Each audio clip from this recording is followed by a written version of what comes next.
Hello hi friends, welcome back to my channel Deepu Palnati vlogs. Today వచ్చేసి నేను చూపించేది చింత చిగురుతో చికెన్ కర్రీ. చింత చిగురుతో చికెన్ ఏంటో అనుకుంటున్నారా తెలియని వాళ్ళు? సో ఏంటో కాదండి, స్పైసీగా మంచి పుల్లగా టేస్టీగా ఉంటుంది. అలానే మనకి చింత చిగురు వల్ల చాలా ఆరోగ్యకరమైన ప్రయోజనాలు కూడా ఉన్నాయి. అలానే ఇప్పుడు ఈ సీజన్లో మనకి ఎక్కడైనా చింత చిగురు అవైలబుల్గానే దొరుకుతుంది.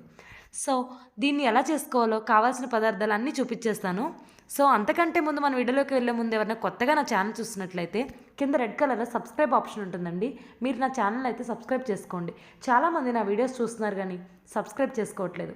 సో ఎందుకండి ఆలస్యం, సబ్స్క్రైబ్ చేసుకోండి. అలానే పక్కన ఒక బెల్ ఐకాన్ ఉంటుంది, దాన్ని ట్యాప్ చేయండి. నేను చేసే ప్రతి వీడియో మీకు నోటిఫికేషన్ రూపంలో తప్పకుండా వస్తాయి. వాష్ చేసుకున్న చికెన్లో 1 టేబుల్ స్పూన్ వరకు పసుపు, ఒక 2 to 2.5 స్పూన్స్ కారం, ధనియాల పౌడర్ 1 టేబుల్ స్పూన్, నెక్స్ట్ అల్లం వెల్లుల్లి పేస్ట్.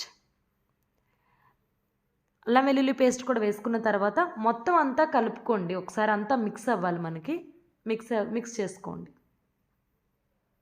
ఆ తర్వాత 1 టేబుల్ స్పూన్ సాల్ట్ని వేసుకోండి. ఆ తర్వాత పచ్చిమిర్చిని ఈ రకంగా కట్ చేసి పక్కన పెట్టుకున్నవి ఒక 4-5 వరకు చికెన్లో వేసేసి అలా పక్కన పెట్టండి. మొత్తం కలుపుకొని ఈ రకంగా మొత్తం మిక్స్ అవ్వాలి. అయిన చికెన్ని పక్కన పెట్టి ఉంచండి. ఈలోపు కావాల్సిన మసాలా దినుసులు మీకు నేను చూపిస్తున్నాను, చూడండి.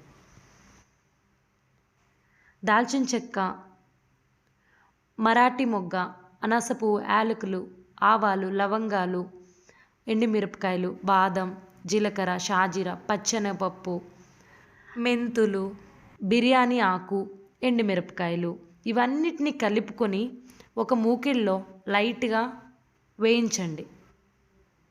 ఈ మసాలాలన్నీ కూడా ఖచ్చితంగా ఉండాల్సిందేనండి. అప్పుడే మనకి చికెన్కి మంచి టేస్ట్ అనేది వస్తుంది. వీటిలో ఏది మిస్ అయినా మనకి టేస్ట్ అనేది రాదు. సో అన్నీ ఉండేలా చూసుకోండి. ఈ చికెన్కి టేస్టే ఈ మసాలా.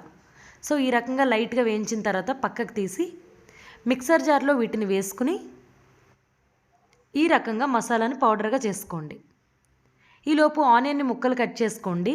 ఈలోపు కడాయిలో ఆయిల్ వేసి హీట్ అయిన తర్వాత ఈ ఆనియన్ ముక్కల్ని దానిలో వేసేయండి.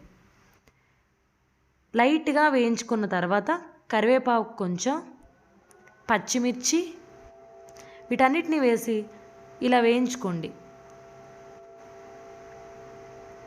అల్లం వెల్లుల్లి పేస్ట్ 2 టేబుల్ స్పూన్స్ వరకు వేసుకోండి. పచ్చివాసన పోయే వరకు వేయించండి అన్నీ కలిపి. ఇలా వేయించుకున్న దానిలో మనం చికెన్ ఏదైతే ముందుగా కలిపి పక్కన ఉంచామో దాన్ని ఈ కడాయిలోకి చికెన్ మొత్తం ట్రాన్స్ఫర్ చేసుకోండి. మొత్తం అన్నీ కలిసేలాగా కింద నుంచి పైకి ఈ రకంగా చెక్క గరిటెతో మీరు కలుపుకోండి. మొత్తం చెక్క గరిటె యూజ్ చేయండి. అలానే మూత పెట్టేసి ఉంచండి. ఈలోపు పెరుగు 1 కప్పు తీసుకోండి. మూత తీసి ఇలా ఉడుకుతున్న చికెన్లో ఈ కప్ ఆఫ్ పెరుగు మనం ఏదైతే తీసుకున్నామో దాన్ని వేసి మొత్తం అంతా కలిసేలాగా తిప్పండి. ఆ తర్వాత మూత పెట్టి ఒక 5 minutes అలా ఉడకనివ్వండి. ఆ తర్వాత మూత తీసి ఒక 40% వరకు మనం మసాలా పౌడర్ని వేసుకోవాలి. 60% మసాలా పౌడర్ పక్కన పెట్టేసి ఉంచండి. ఈ రకంగా మళ్ళీ మూత పెట్టి ఒక 5 minutes ఉడకనివ్వండి. ఆ తర్వాత 250 ml వాటర్, అంటే 1/2 లీటర్ వాటర్ వరకు ఈ చికెన్లో వాటర్ పోసుకోండి. మూత పెట్టేయండి. చికెన్ అనేది మనకి ఈ వాటర్లో ఉడుకుతూ ఉంటుంది. ఇలా ఉడుకుతున్న చికెన్ ఉడికేలోపు మనం చింత చిగురిని నేను చూపిస్తున్న విధంగా ఈ రకంగా కాడలు తీసేసి ఇలా మెత్తగా చేసుకోండి. ఇలా మనకి తయారవ్వాలి చింత చిగురు అనేది. వాటర్ పోసి చికెన్ ఉడుకుతూ ఉన్నప్పుడు కర్రీ అనేది మనకు దగ్గరికి వచ్చిన టైంలో ఈ చింత చిగురు రెడీ చేసుకున్నది ఈ కర్రీలోకి ఇలా వేసుకోండి. ఇలా వేసుకున్న తర్వాత గరిటెతో ఒకసారి మొత్తం కలిపి తిప్పండి. ఆ తర్వాత మనం 60% ఇందాక మసాలా పౌడర్ పక్కన పెట్టించాం కదా, అది కూడా వేసేసేయండి. వేసి ఒకసారి మొత్తం కలపండి. ఫైనల్గా కొత్తిమీరని వేసుకోండి.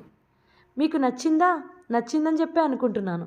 ఇలా నేను చెప్పిన విధంగా పర్ఫెక్ట్ కొలతలతో అన్నీ కూడా మసాలాలో ఏది మిస్ అవ్వకుండా, మసాలా పౌడర్ అయితే చాలా ఇంపార్టెంట్ ఈ చికెన్ కర్రీకి, ఏది స్కిప్ చేయకుండా నేను చూపించిన విధంగా మీరైతే ట్రై చేసి చూడండి. ఖచ్చితంగా ఆహా ఏమి రుచి, మళ్ళీ తినాలనిపిస్తుంది, ఇలా అనిపిస్తుందండి డెఫినెట్గా.